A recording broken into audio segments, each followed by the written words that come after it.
ಮುಂದಿನ ಸುದ್ದಿ ಯಾವುದು ಅಂತ ನಾವು ನೋಡೋದಾದ್ರೆ ಬಿವೈ ವಿರುದ್ಧ ಅಮಿತ್ ಶಾಗೆ ಭಿನ್ನರ ತಂಡದಿಂದ ಪ್ರತಿದೂರನ್ನ ನೀಡಲಾಗಿದೆ ಅನ್ನೋದು ಗೊತ್ತಾಗ್ತಾಗಿದೆ. ಎಲ್ಲರನ್ನೂ ಜೊತೆಯಾಗಿ ಒಯ್ಯುತ್ತಿಲ್ಲ ಅನ್ನುವಂಥ ಒಂದು ಗಂಭೀರವಾದಂತಹ ಆರೋಪವನ್ನ ಮಾಡಲಾಗಿದೆ.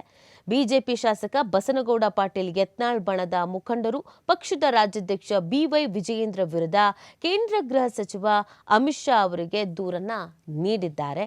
ಇತ್ತೀಚೆಗಷ್ಟೇ ವಿಜಯೇಂದ್ರ ಅವರು ಅಮಿತ್ ಶಾ ಅವರನ್ನ ಭೇಟಿಯಾಗಿ ಯತ್ನಾಳ್ ಬಣದ ವಿರುದ್ಧ ದೂರು ನೀಡಿದ್ರು. ಜೊತೆಗೆ ಇದರಿಂದ ಕಾಂಗ್ರೆಸ್ ವಿರುದ್ಧದ ಹೋರಾಟದಲ್ಲಿ ಪಕ್ಷಕ್ಕೆ ಹಿನ್ನಡೆ ಆಗ್ತಾ ಇದೆ ಅಂತ ಹೇಳಿದ್ರು.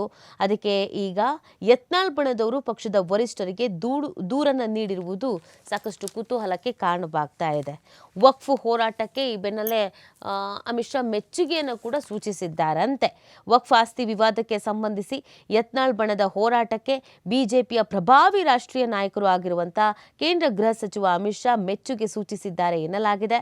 ತಾವು ನಡೆಸಿದ ವಕ್ಫ್ ಹೋರಾಟ ಕುರಿತು ಎಲ್ಲ ಮಾಹಿತಿಯನ್ನು ನೀಡಿದ ಯತ್ನಾಳ್ ಬಣದ ಮುಖಂಡರು ಅದಕ್ಕೆ ಸಂಬಂಧಿಸಿ ಡಿಜಿಟಲ್ ದಾಖಲೆಗಳನ್ನು ನೀಡಿದ್ರು.